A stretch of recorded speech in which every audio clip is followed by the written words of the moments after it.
I began my career as a former special agent with the United States Secret Service. In the U.S. Secret Service, there's a dual mission agency. You do protection, which means you protect the president, former presidents, foreign heads of state, and you also work criminal investigations, serious crimes across the board. And I did interviews and interrogations. After I left the U.S. Secret Service, I had a more public persona. I wrote my book, Becoming Bulletproof, and then I began working on air. Today I work for NBC News and I cover crime and national security. What was interesting is people began writing into me. And they started writing into me with questions, wanting guidance. Evie, I want to ask my boss for a raise, but I don't know how to do it, I'm afraid. Evie, I'd like to change career paths, but I don't know how to do it, I'm afraid. And the questions varied, they were all over the place.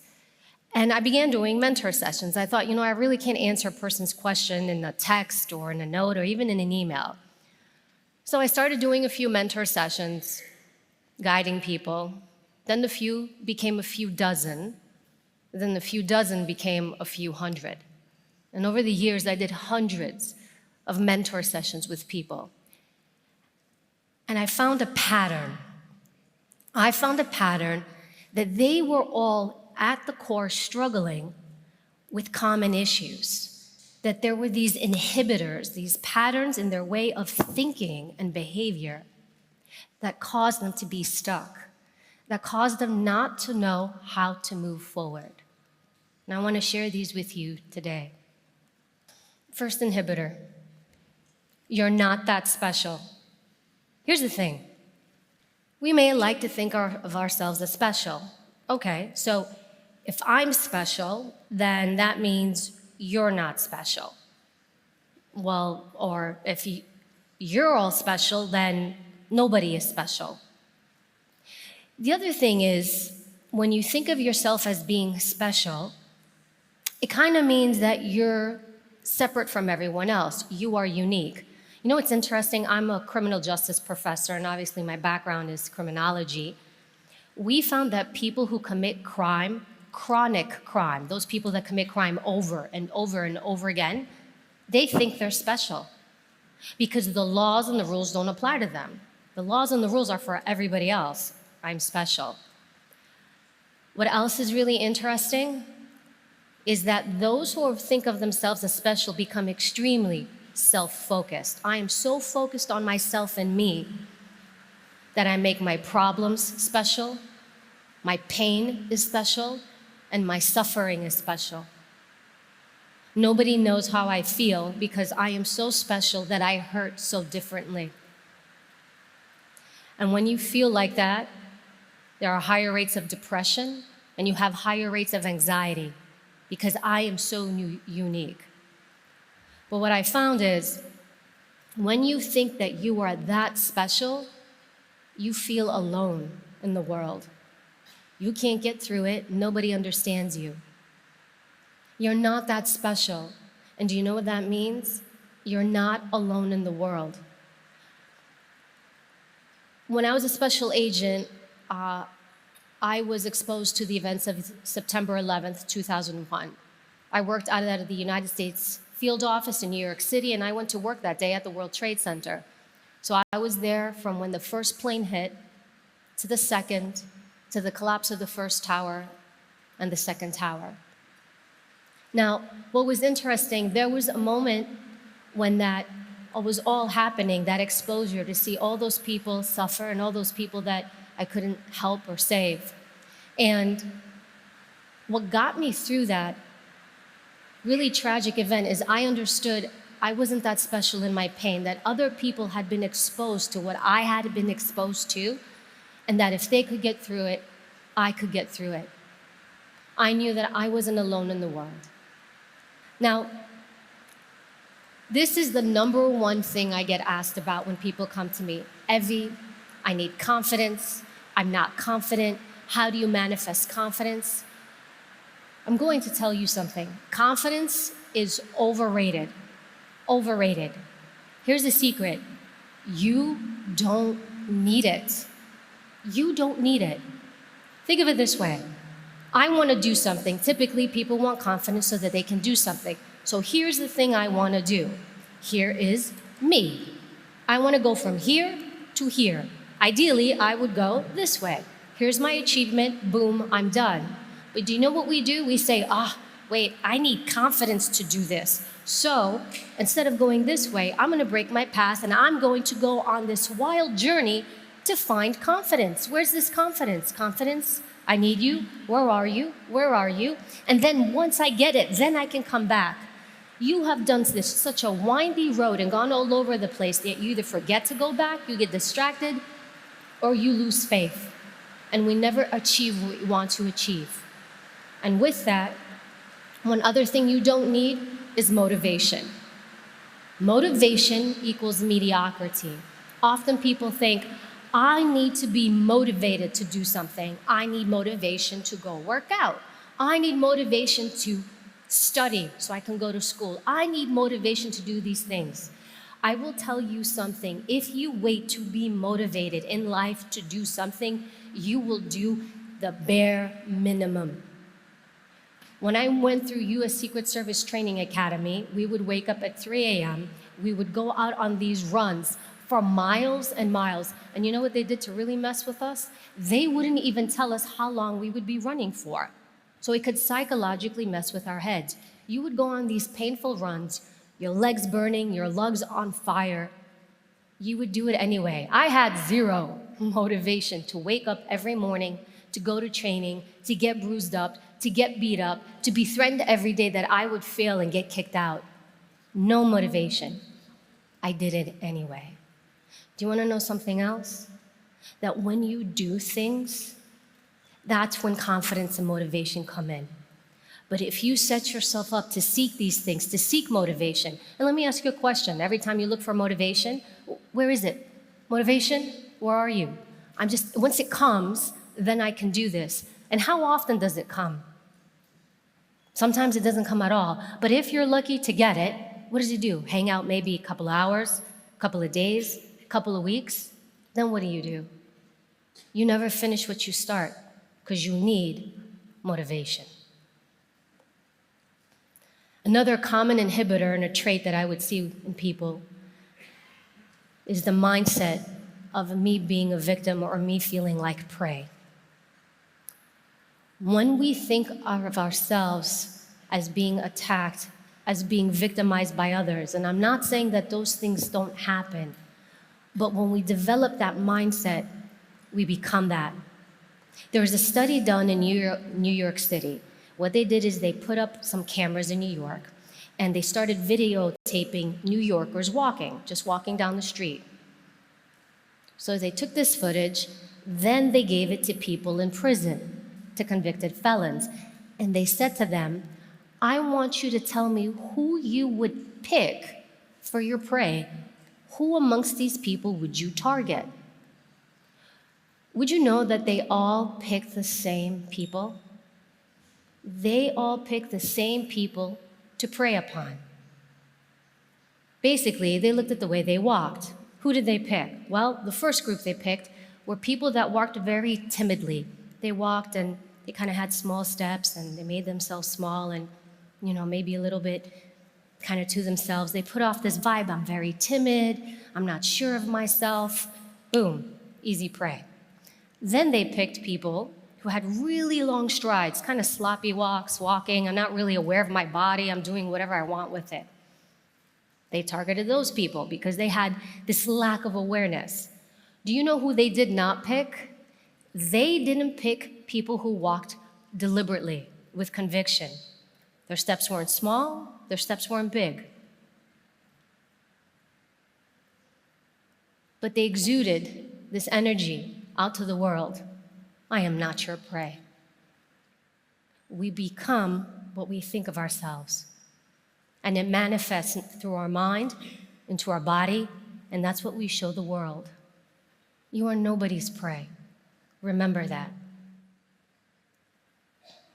And with that, something important to remember is fear.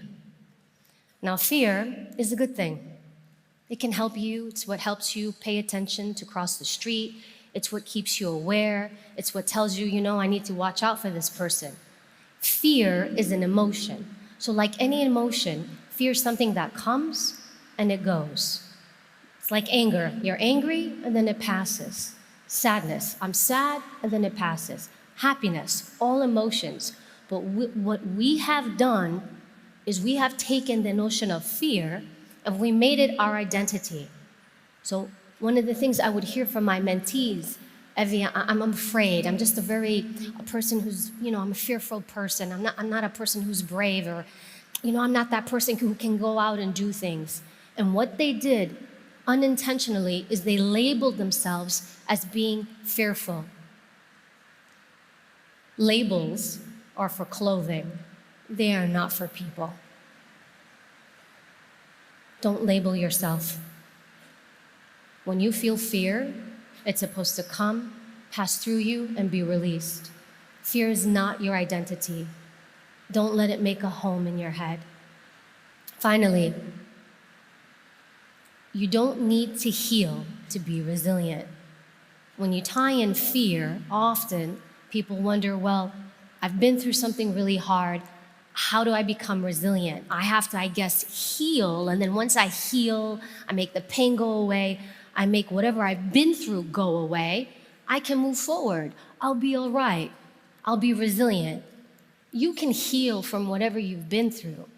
But healing is one thing, and being resilient is something else. Being resilient means I go through something traumatic, hard, tragic, whatever that is. I go through it, but then I am able to recover from it.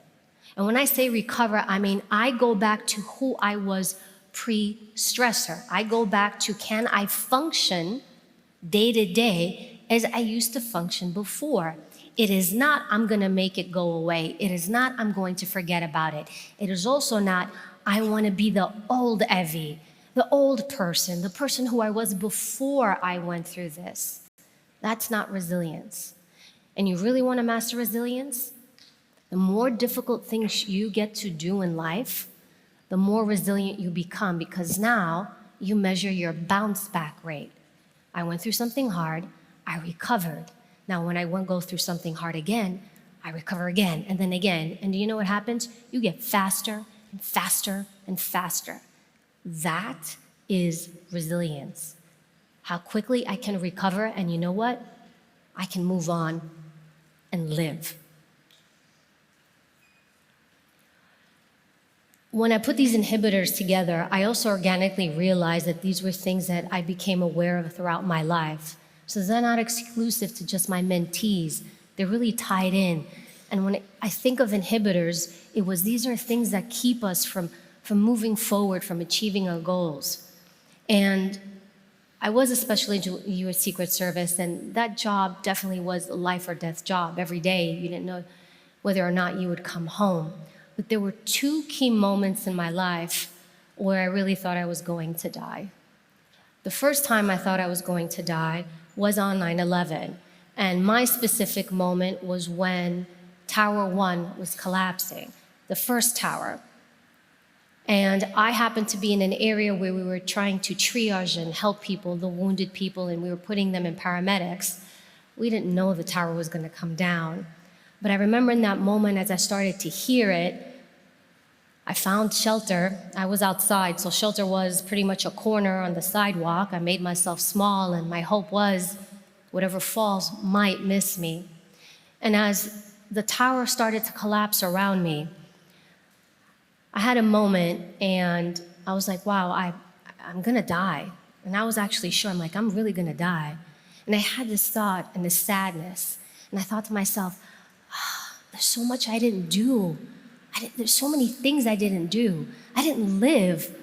And, I prayed in that moment. I said, if I make it through this, I'm gonna live my life. So that way the next time death comes for me, I'm going to be okay to go. And so I did live. And then after that, I made sure to live. Fast forward about 20 years later, I had another near-death experience. But the second one happened when I had my daughter.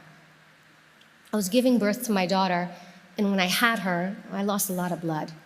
And the doctors at that point were trying to help me at that point. When I started losing a lot of blood, my lungs began to fill with a lot of water. And so because of that, I couldn't breathe. I was having a hard time breathing. I remember even my husband, I could hear him in my ear because he was in the room. He's like, breathe, breathe, fix your breathing, breathe. And I remember thinking, what does he mean breathe? I am breathing. I started losing oxygen in my body, so they were worried about the oxygenation in my brain. And then my kidneys began to shut down. It felt like it was my house, all the lights were on in my house, and it felt like somebody was going through the house and just going room to room and turning off every switch. And I thought to myself, I think I'm dying. But in that moment, I remembered the first time, and I thought, but this time, I'm okay to go. I have done everything I wanted to do. And if I didn't get to do it, I know I tried. I didn't let these inhibitors keep me from living my life. I'm okay to go. And I really was. We have to really think about how we live, because I can tell you when it is your time to go, you're not going to think about your cars, you're not going to think about your money, you're not going to think about your jobs, you're going to think, did I live? Am I okay to go? And you want to make sure that you understand that you are not that special, and because of that, you're not alone in the world. There are people there to help you get through the hard times. You are not suffering alone. And with that, you will remember that you don't need confidence to do anything. Confidence and motivation, they will rob you of your success. They will rob you of time because you will chase these elusive things that, quite frankly, you don't need. I had no confidence in anything I did. I did it anyway. And that you are nobody's prey. Think about how you show up in the world, how you walk into a room, how you speak to people, how you present yourself. What message are you sending to the world? And that even though you are afraid and that you will fear, from time to time, you will have that. It is not who you are.